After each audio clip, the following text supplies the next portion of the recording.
तो अब different type की स्टोरेज को समझने के लिए EBS elastic block store, simple storage service S3 और इलास्टिक फाइल सिस्टम को समझने के लिए हम क्या करते हैं, एक लैब तैयार करते हैं।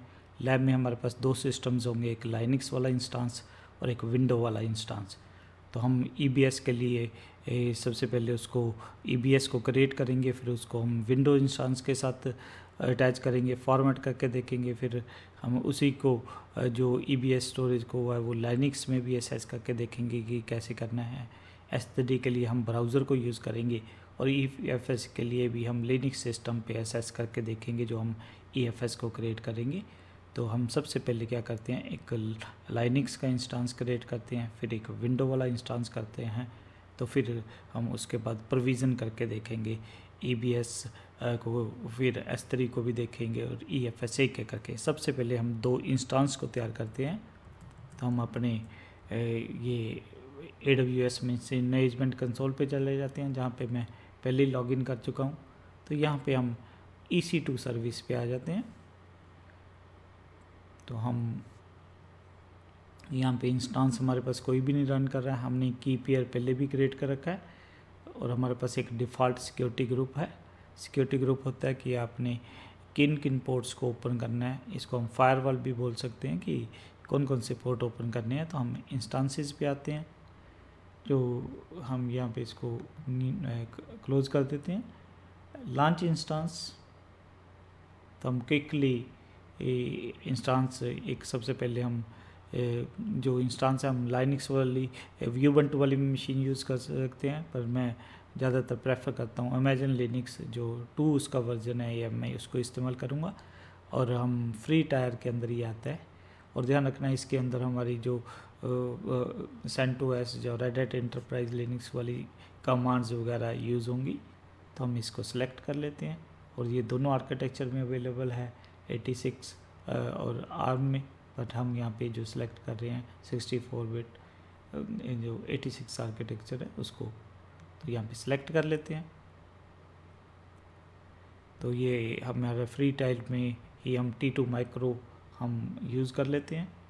अब इंस्टांस हमने एक को क्रिएट करना है, और यहाँ पे हम आपने ध्यान रखना है क्योंकि हम EBS के अंदर अगर आप चाहते हो कि विंडो इंस्टांस पे भी और लाइनिक्स इंस्टांस पे भी वो असेस कर सके, तो आपको जो दोनों इंस्टांसेस हैं वो एक ही अवेलेबिलिटी जोन में होनी चाहिए। तो यहाँ पे हम जो इसको कह देते हैं कि ये 2A में हम स्टार्ट करना चाहते हैं। बाकी सेटिंग्स हमें कुछ करने की ज़रूरत नहीं है, बाय डिफ़ॉल्ट हमें, तो हम यहाँ पे ऐड स्टोरेज, तो यहाँ डिफ़ॉल्ट जो 8 GB हमारे लिए सफिशेंट है। तो यहाँ पे एक टैग लगा देते हैं, नाम दे देते हैं इसको, हम इसको कह देते हैं कि ये हमारा लाइनिक्स सर्वर है।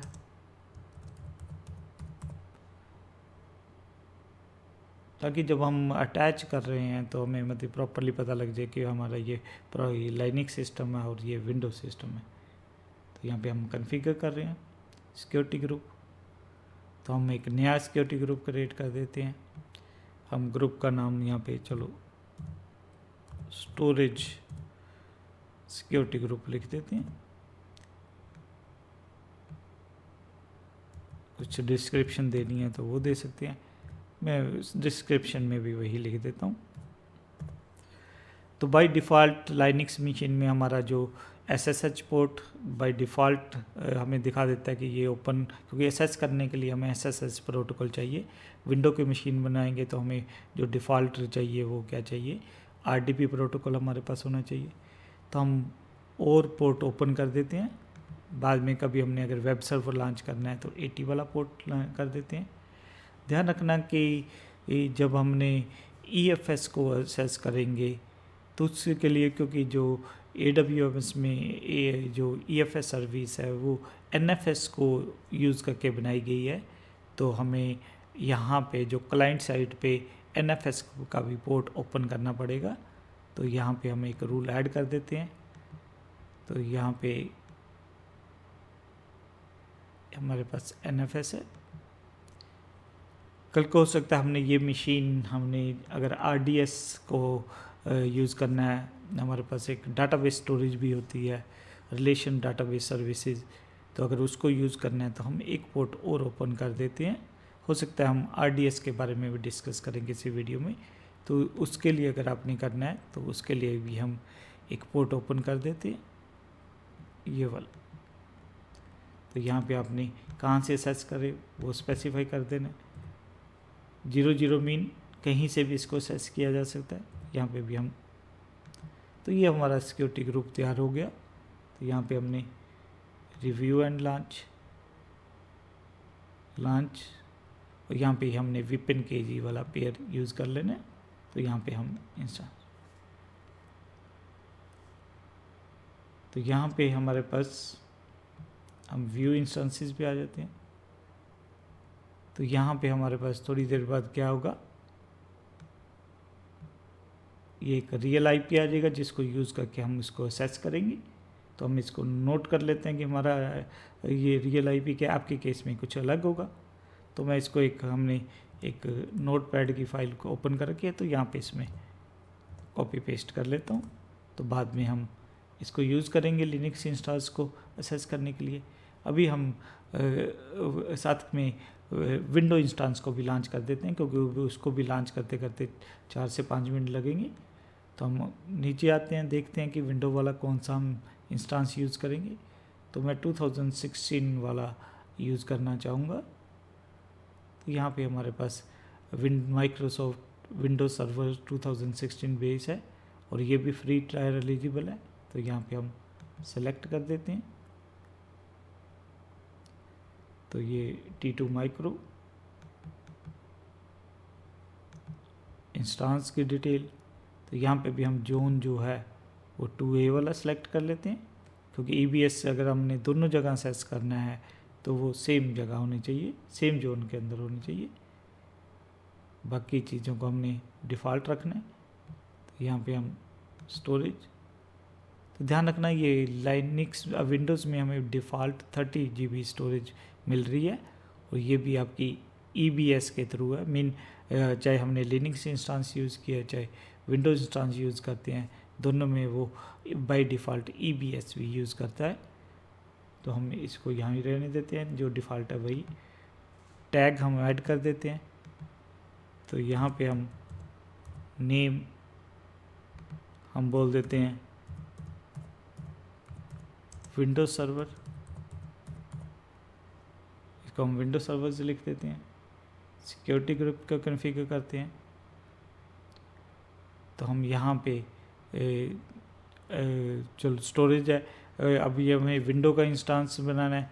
तो हमने वहाँ पे एक RDP पोर्ट ओपन नहीं किया था, इसलिए हम यहाँ पे क्या कर देते हैं, एक हम यहाँ पे लिख देते हैं विन सिक्योरिटी ग्रुप नाम से बना देते हैं। तो हम इसका नाम ही रख देते हैं RDP सिक्योरिटी ग्रुप। यहाँ पे भी मैं RDP सिक्योरिटी ग्रुप लिख देता हूँ, RDP सिक्योरिटी ग्रुप। और ये इसने बाय डिफ़ॉल्ट आपको दिखा रहा है कि RDP ओपन करेगा, क्योंकि विंडोज़ इंस्टांस को असेस करने के लिए हमें कौन सा प्रोटोकॉल चाहिए, RDP प्रोटोकॉल चाहिए। और अगर कल को हमने वेब सर्वर इम्प्लीमेंट करना है तो यहाँ पे हम HTTP कर देते हैं। अगर कल को इसी इंस्टांस से बैठ के आपने MySQL को इंस्टांस को डाटाबेस को एक्सेस करना है तो हम किसको भी ओपन कर सकते हैं, हम ये MySQL वाले पोर्ट को भी ओपन कर देते हैं। तो यहाँ पे हम NAS को एक्सेस EFS को नहीं एक्सेस कर सकते, इसलिए यहाँ पे हम इसको नहीं कर रहे हैं, पोर्ट ओपन नहीं कर रहे हैं। तो यहाँ पे हम रिव्यू एंड लॉन्च, तो यहाँ पे हम लॉन्च कर देते हैं। तो यहाँ पे की पेयर यूज़ कर लेते हैं। तो यहाँ पे हम लॉन्च इंस्टांस, तो ये जो विंडो वाला इंस्टांस है कुछ टाइम लगेगा आपका। तो व्यू इंस्टांसेस, तो अगर हम इसको देखेंगे तो यहाँ पे ध्यान रखना विंडोज़ इंस्टांस के लिए हमें एक पासवर्ड भी चाहिए होगा। तो पासवर्ड के लिए हम कहाँ पे आएंगे, अभी वो कर रहा है कनेक्शन वाली, हमारे पास ऑप्शन नहीं आई है। तो थोड़ी देर बाद जब कनेक्शन की आएगी तब हम इसको देखेंगे। और ध्यान रखना इसको भी वो एक हमें कौन सा एड्रेस दे देगा, रियल आईपी दे देगा। तो ये हमारा कौन सा एड्रेस है, ये विंडोज़ सिस्टम का है, तो हम इसको भी कॉपी कर लेते हैं। तो विंडोज़ सिस्टम का भी एड्रेस क्या हम कर लेते हैं, नोट कर लेते हैं। और दोनों ये हमारे, तो ये हमारे लिनक्स सिस्टम का हो गया, विंडो का हो गया, आपके केस में लगा। अब हम देखते हैं कि लिनक्स वाले सिस्टम को कैसे असेस करना है। लिनक्स वाले सिस्टम को हमने पहले उसका आईपी एड्रेस नोट कर लिया है, तो हम इसको कॉपी कर लेते हैं। अभी क्योंकि वो विंडो वाला प्रोविज़न होने में टाइम लगेगा, तो उसको भी असेस करके देखेंगे, तो हम इसको कॉपी कर लेते हैं। तो हम इसके लिए जो टूल इस्तेमाल करने वाले हैं वो पुट्टी वाला टूल करेंगे लाइनक्स सिस्टम को असेस करने के लिए। तो यह मैं पेस्ट कर देता हूँ। अपीयरेंस थोड़ा सा फ़ॉन्ट साइज़ क्योंकि छोटा होता है तो हम इसको विजिबल नहीं होगा, तो इसको मैं फ़ॉन्ट साइज़ 16 कर देता हूँ अपीयरेंस में जाके। फिर हम कनेक्शन पे आ जाते हैं। अब ध्यान रखना पुट्टी, अगर हम थोड़ी देर इसके इनएक्टिविटी रहेगी तो कनेक्शन कट हो जाएगा हमारे लिनक्स इंस्टेंस से। तो हम यहाँ पे कीप लाइव मैसेज रख लेते हैं ताकि ये हमारा कनेक्शन कट ना हो। तो इसमें कंटिन्यूसली कीप लाइव मैसेज आते रहेंगे, तो वो इनएक्टिविटी नहीं शो होगी, तो कनेक्शन हमेशा बना रहेगा। तो डाटे में ध्यान रखना, ये जो हमने इंस्टेंस से यूज़ किया है तो इसमें बाय डिफ़ॉल्ट एक यूज़र होता है EC2 यूज़र। और हम इसको असेस कैसे करेंगे, अपनी प्राइवेट की यूज़ करके PQP के फॉर्मेट में। तो ये हम इनसे पूछेगा कि जहाँ जा रहे हो वो सिक्योर है, तो हमने यस कर देना है। तो यहाँ पे हम एक कमांड चला के देखेंगे, पर उसके लिए हमें क्या करना पड़ेगा, sudo -s। हम देखते हैं कि यहाँ पे कितनी हार्ड डिस्क लगी हुई हैं। तो उसके लिए हमारे पास कमांड है fdisk -l। तो आप देखोगे यहाँ पे वो जो हमने एक हार्ड डिस्क थी 8 GB वाली, वो वाली शो कर रहा है, हमारे पास दूसरी नहीं है। ध्यान रखना, जब हम EBS को अटैच करेंगे तो यहाँ पे हमें दूसरी ड्राइव भी विजिबल होगी, तो हम उसको असेस कर पाएंगे। अब हम दूसरे इंस्टेंस पे जाते हैं, विंडो वाले इंस्टेंस पे। उसका एड्रेस हमने पहले नोट कर लिया था, पर ध्यान रखना अब उसको असेस करने के लिए हमें RDP प्रोटोकॉल चाहिए। तो हम यहाँ पे क्या कर देते हैं, कनेक्शन पे आते हैं। कनेक्शन के लिए हम RDP क्लाइंट पे आते हैं।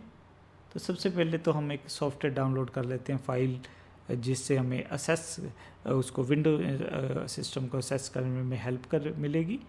और ध्यान रखना, हमें एक पब्लिक DNS भी मिल गया है, यूज़र नेम उसने एडमिनिस्टर कर दिया, पर अब हमें पासवर्ड हमें चाहिए होगा। सबसे पहले हम इसको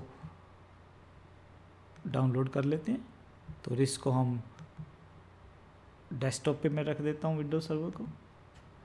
और अब हमें पासवर्ड चाहिए। तो पासवर्ड के लिए हमें विंडो का गेट करने के लिए, क्योंकि इनक्रिप्टेड होगा, तो हमें क्या चाहिए होगी, हमारी की चाहिए होगी। तो विंडो इंस्टेंस का पासवर्ड करने के लिए हम क्या करेंगे, ब्राउज टू योर की पेयर। तो हमारा जो की पेयर हमने रखा हुआ है AWS की में रखा हुआ है। तो ध्यान रखना, पासवर्ड के लिए आपको जो हमने की ओरिजिनल फॉर्म में डाउनलोड करते हैं पैम, वो वाली चाहिए। पुट्टी के थ्रू असेस करना है तो उसके लिए हमें PPK की चाहिए।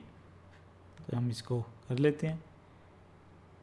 यहाँ पे हम क्या करेंगे, डिक्रिप्ट पासवर्ड। तो ये जो हम पासवर्ड आया है इसको भी हम क्या कर लेते हैं, नोट कर लेते हैं कि ये वाला हमारा,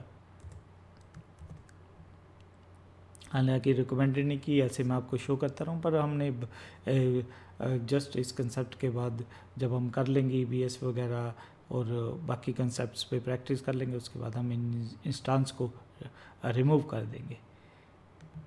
तो अब हमने इसको असेस करना है।